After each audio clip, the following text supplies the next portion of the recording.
Well, hey there, you're on the internet, I have some free time, and welcome to the Triple N Network, where all you newbie nib nerds can find all the news you'll need. Let's look at an ink today, shall we? Now, today's ink is by Akkerman, and I actually have it in bottle form. I'm gonna massacre this. Now, I've been calling it Rood Haags Pluche. Intentionally wrong in my head to amuse myself, because I know I'm not gonna get it right. I've been told that Rood, which means red, actually sounds more like road. So it's probably Rood Haags Pluche. I don't know. There's no hope for me. But yeah, it's a very solid red. I got it when I was at the San Francisco Pen Show. I wanted a red ink. I think most people have heard of Chinatown Red, which is one of their more famous reds. However, when I was looking at it, it looked a bit more orangey. And I'll explain that later. And I wanted something that was a little more just like true solid red, so I went with, I think it was 19 instead of 18, which is Rood Haags Pluche. I apologize to every Dutch person who ever lived. Anyways, it's a very solid red. The two pens that I used were these. They were Hero 616s. One with a nib that I've broadened and made a bit wetter. I sort of spread the tines just a little bit. We'll get to that. And the other one was just your standard Hero 616, pretty fine, unaltered. I didn't even smooth it. It's actually one of my finer nibs now that all of my fine nibs have mysteriously been having terrible things happen to them. Anyways, let's check out the chromatography first. Now, here's how you're supposed to do the chromatography. And I hope this will come up on camera. But, camera, focus on what I want. Thank you. Anyways, you get this very nice, lovely sort of like a carnation kind of a pink, maybe like a primrose kind of pink. And then it goes up and you get more of a ruby. And then you get this, like a Barbie pink or something right up at the edge. And then I let it dry, which is not how you're supposed to do it. But you can definitely see where the dot was, this sort of carnation-y pink got a bit darker, and there's much less of a separation between that like Barbie pink and this almost ruby pink there. Now, you've seen any of my other red review videos when I talk about my go-to red, simple, straightforward red, Sheaffer Script Red. I love it. I love this ink. This is the most red I've ever encountered. It's a fantastic red. It's not remotely water resistant, very easy to clean out of pens, quite well behaved. I've had it for years. I love this red. So when I was looking at Chinatown Red, it actually really reminded me of Script Red, and I was like, you know, I've got Script Red. I'm kind of good. So I went with one that was a little more, well, pink, honestly. It was because this one, as you can probably tell, has a bit more orange in it. This one has a bit more pink in it, which, if you know me, is weird because I hate pink. But anyways, this is Akkerman 19. Let's just call it that, so I don't offend as many people as I would otherwise. Here's Diatramentus Oriental Red, which is a bit darker, almost has a little bit of a brick color to it. Not quite the same. Here's Diamine Crimson, which is maybe just a bit darker, but is quite similar, especially through here. That color is very similar. And then, actually, I don't know why I pulled this. It was Gerabon's Rouge Caroubier. Yeah, I don't speak French. As you can tell, nothing like it. So I don't know why that was in the stack. But anyways, thought I'd see what this ink could hold up against. Yeah, I've stopped doing denatured alcohol because it doesn't do crap. Water really broke it apart, and you can definitely see the pink in there. Hydrogen peroxide really broke it apart, which was kind of surprising. Ammonia pen flush just made a mess, which was weird. And the 1/3 bleach solution turned it light yellow. I have no answers. Alright, paper test. Top down in density, Clairefontaine, 90 grams per square meter. Yep. It's just red. But it's a ruby red. You know, rubies actually have a bit of a pink to them. Garnets have a bit of an orange to them.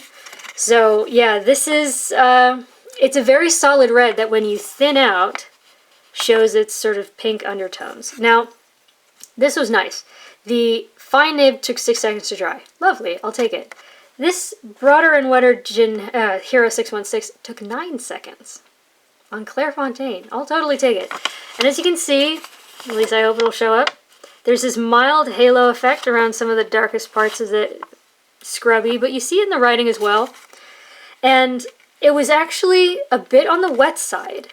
So that was why I said we'll discuss this later regarding the broad and wet Jinhao. But it's maybe a 6, maybe a 6.5. I think I will put it at 6.5. That's what it felt like. So it is on the wet side, something to be aware of. But just look at this. Just a lovely, lovely, simple shade of red. So straightforward, which a lot of people like. I'm one of them. I mean, that's one of the reasons why I'm on my second bottle of Script Red. I like straightforward, simple colors. I mean, I love complex colors too. Moving on. Water tests did break it up a lot. A lot of that is really, really gone. But what's at the center is still kind of there. If you absolutely had to recover it, you could. Now, very well behaved. There's no bleed, no feather, no spread, no echo, no sheen, but now this was, I tested this probably 2-3 months ago. So it was before I started testing on Fabriano. So we're going straight to Rhodia. Great shading. And curiously enough, I think you'll be able to see this, the broad actually showed more shading. For some reason, in this ink, in this fine nib, no, this one, ran quite wet. So that's why we're getting a much more solid color. You can even see a bit of that halo, I think, outlining. But yeah, anyways, dry times were the same. The fine took 6 seconds, the broad and wet took 8. But yeah, it is mildly pink where you thin it out, but when it's laid on, you know, solidly, it's a nice red. I really enjoyed it. I think here in the writing, if you look at like the top of the outline of the E, you can see some of this halo effect that you get. It's a dark halo. Really enjoyed it. But yeah, no bleed, no feather, no spread, no echo, no sheen. Quite well behaved. Water test, it broke it up a lot. It did dye the page, faintly pink. But if you look, you can see the writing in the middle. If you absolutely had to recover that, you probably could. Would it be easy? No. Now, next up is Tomoe River paper, which is known for drawing out dry times, and it did, by a whole second. I can't explain why it was drying so quickly, but it was fantastic. You know, I mean, I love it. But yeah, oh, here is exactly what I mean when I talk about halo. See the end of that scrubby, the fine scrubby? See how it gets dark? I actually really like that. I feel like it creates a nice contrast. You know, like when you're watching a cartoon, you know, like they're always like have a black outline. I don't know, something about it, it's a really nice distinction. It like holds in the color, also highlights, you know, where the paper separates from the, never mind, moving on.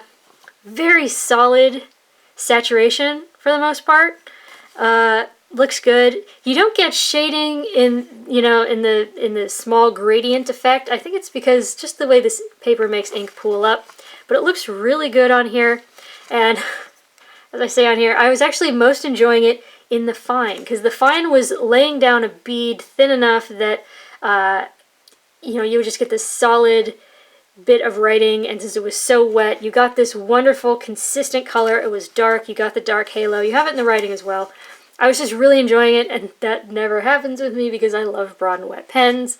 So yeah, this is actually one of my favorite inks to put in a fine nib now when I need just like a simple color. Yeah, so yeah, there might be a bit of an echo, but I mean, this is such thin paper, and this is a white background, and I was laying it on pretty thick in the scrubby, so. But yeah, this paper loves to let ink slide away when you add more water. Why is my camera freaking out today? Anyways, it kind of did. A lot of it's gone. It didn't dye the page as much as it did in the previous tests. But again, what's at the center is pretty clear and pretty there. If you absolutely had to recover that, you could. Also, I love how it's kind of carnation pink. It's like color changey. Now, for the next 3 tests, I only used the fine 616, except to write the name. But again, I mean, this is a slightly wet flowing ink, particularly in that fine nib, so we're going to have some problems. Now, here's the world's worst 20-pound copier paper, where it definitely earns its name. Now, it took 5 seconds to dry. or sorry, 0.5 seconds to dry because it really seeped into the page. And you can see there's consistent color. It doesn't change. There's no shading, but never does it look thin or watery. It does get a bit woolly. It does feather. It does spread. And when we look at the line width here versus here, you can see that the line width definitely got broader. Yeah. Now, this surprised me. Now, more absorbent papers tend to suck the ink in, and it makes it harder to wash out. And that's definitely what happened here. This is the clearest, darkest water test we've seen so far. It did turn pink. It turned that Barbie pink, which is kind of amusing. And just at the edges, where it would have been darkest, is where it sort of starts to feather, but really not too bad. Now, again, this was slightly wet flowing, and so you are going to get some spots. Now, that was me, because I was drawing a shocked face. But yeah, and came through the back perfectly, which is kind of amusing. But anyways, next up, Mead Notebook Paper, which is thinner than 20-pound copier paper and is less expensive, but usually outperforms 20-pound copier paper. Here, I don't know if I can claim that. Took 1 second to dry. Again, very solid color. For some reason, I feel like on here it came out a bit more ruby, a bit more pink than, you know, just that hint of pink more than straight red. But yeah, it's, I mean, no shading, solid color, never looks undersaturated. You do have some feathering. Yeah. There isn't as much spread though. There's some, but not quite as much. And there is some bleed, but again, this is thinner than 20-pound copier paper. So, but never once did it render onto the page below, which is rather nice. Would it make it difficult to write on both sides? Yes, it would. But this paper's so thin and it's so cheap, I don't do that anyway, and I'm very cheap most of the time. But anyways, this paper hates water, so you add water and it feathers and explodes. Yeah, it's like Sesame Street characters, like fuzzy monsters, but it could have been a lot worse. We have seen much, much worse. Now lastly is Moleskine notebook paper, which I hate because it hates ink, and I don't know why it took 6 seconds to dry, which is how long that same pen took to dry on all of the fancy papers, pretty much. But also, I'm going to bring this in real close, and I want you to see this. I really hope this comes through. Do you see those feathers? I mean, it's everywhere. That's just it. It's everywhere. It touches everything. It is across, oh god, look at the S in seconds. Look at the downstroke. Oh god. It is hideous. I mean, this is huge distracting feathers. This looks like a cactus nightmare. Which is weird, because when you look at the scrubby, do you see how woolly it got? I mean, it's soaked right in, and what was weirdest about these feathers is they took time to appear. It's not like when I was writing on the 20-pound copier paper and like, you know, in the wake of my writing there would be these shoot-offs. No, it was like it would wait and slowly creep out. It was really kind of disturbing. But yeah. Oh my god, check out that water test. If we thought there was bad feathering in the writing, when you add water, that's a cactus nightmare. That's exploding cactus nightmare. That's, oy. And that's also what's weird is I was expecting much more bleed. Usually this paper is like the first to bleed. And here, not so much. We get a little in the scrubby. And we get like the odd dot here or there. And actually the broad didn't come through at all, which I can't really explain, but there you go. So, yeah, there you go. For your consideration, Akkerman 19. It's a bit more of a ruby red than Chinatown red. It's a very simple, straightforward red. On sturdier papers, it has this great, like, dark halo. It's very well behaved. This was every bit as easy to clean out of my pens as Schaefer Script Red, which I love for how easy it is to clean out of my pens. Solid color. Yeah, sort of don't know what else to say. Is good. Yeah, so for your consideration from the Triple N Network, if you liked the video, please give it a thumbs up. If you'd like to see more, please subscribe to the channel. And thanks for watching. Bye.